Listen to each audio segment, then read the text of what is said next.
Welcome to the Real News Network. I'm Shamini Perez coming to you from Baltimore. At least 13 German riot police were injured Sunday in clashes with far-right rallying against Islamists and extremists in the western city of Cologne. 6 people were arrested and one of the police officers was seriously hurt. There is an alarming rise of support for far-right European parties. It is, in fact, 50% increase for the far-right in the most recent European elections. When there's such support for racist and xenophobic parties, it should send alarm bells for the mainstream parties. But exactly the opposite is happening. The more moderate parties are shifting right in order to capture the voters. In France, in particular, the Front National gained the largest number of votes, winning about a third of the total number of French seats. Other countries with high support for xenophobic parties include the United Kingdom, UKIP, Denmark, the Danish People's Party, and Austria's Freedom Party, the FPO. Now joining us to discuss this is John Weeks. John Weeks is a professor emeritus of the University of London and the author of the new book, The Economics of the 1%, How Mainstream Economics Serves the Rich, Obscure Reality, and Distorts Policy. John, welcome again to the Real News Network. Thank you very much for having me again. John, so describe for us what's going on and how this Cologne riots came about. I think that for your viewers in United States and Canada, it would be useful to give a very brief little bit of history.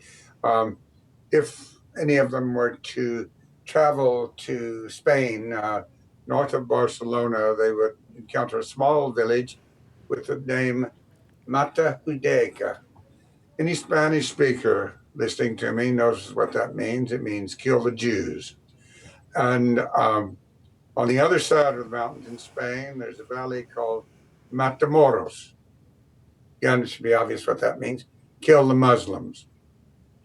The idea of that Jews and Muslims and other non-Christians, in fact, non-Catholics originally, are dangerous goes way back in European history.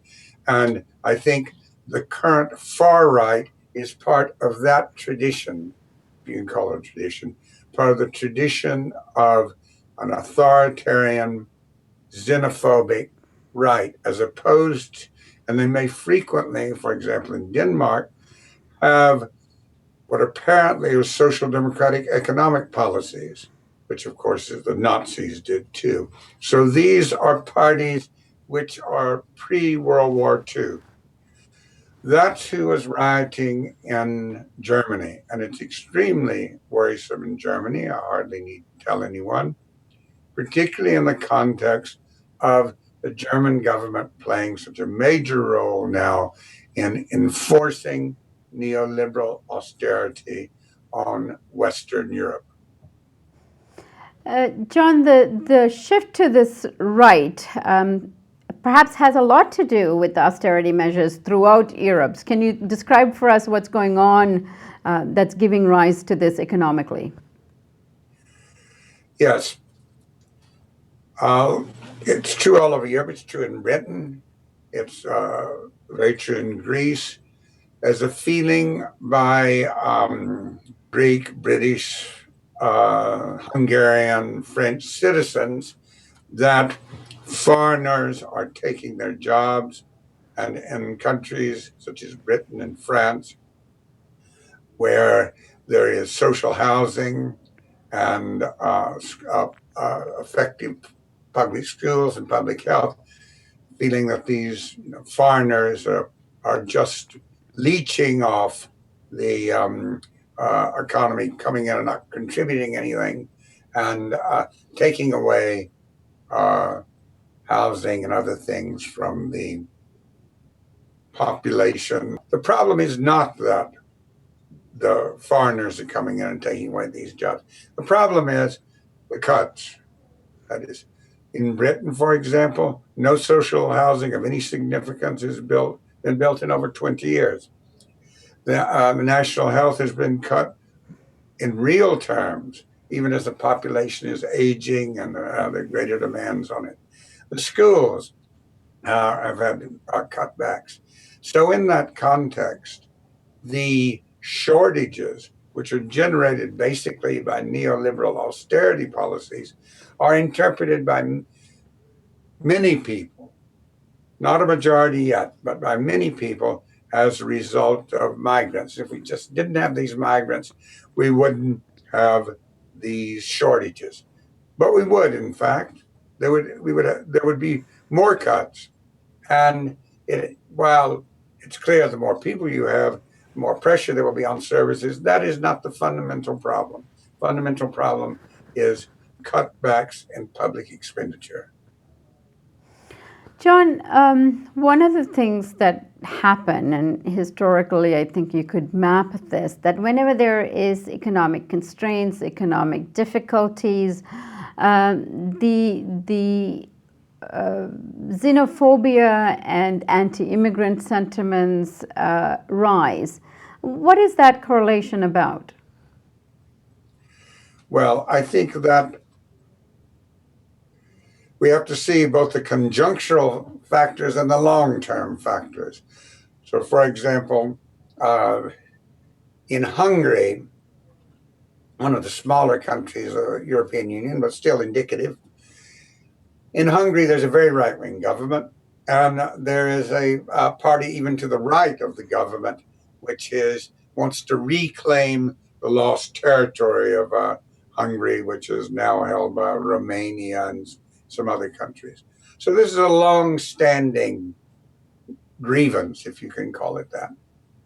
But it was of no significance until we began to get these austerity policies. As long as the European Union was growing and people's per capita incomes were rising, many Hungarians might have wanted their territory back, whatever that might mean, and in other countries too. But it was of no social and political significance until the grievances were magnified by declines in public services and the standard of living. I think you see some of the same thing in the United States, though it's manifested in a different way because you don't have the same history of anti-Islam and anti-Jewish feeling, but the same idea that why should I support this government if it can't seem to manage the economy, so my situation is improving? Why do they deserve my vote? And that tends to generate apathy, and that's what the right takes advantage of. They play on that, and they say the problem here is that we have these either bankers or Jews or whatever group you want to choose in power, and they don't consider, they have no interest in your welfare. I think that is probably strongest among the big countries. In France, it is fairly strong in Britain also, but it's present throughout Europe, even in the famously social democratic countries of Scandinavia. Okay, John, let's take up UK in particular and perhaps tie in Scandinavia as well in our next segment on the rise of the right in Europe. Fine. Okay.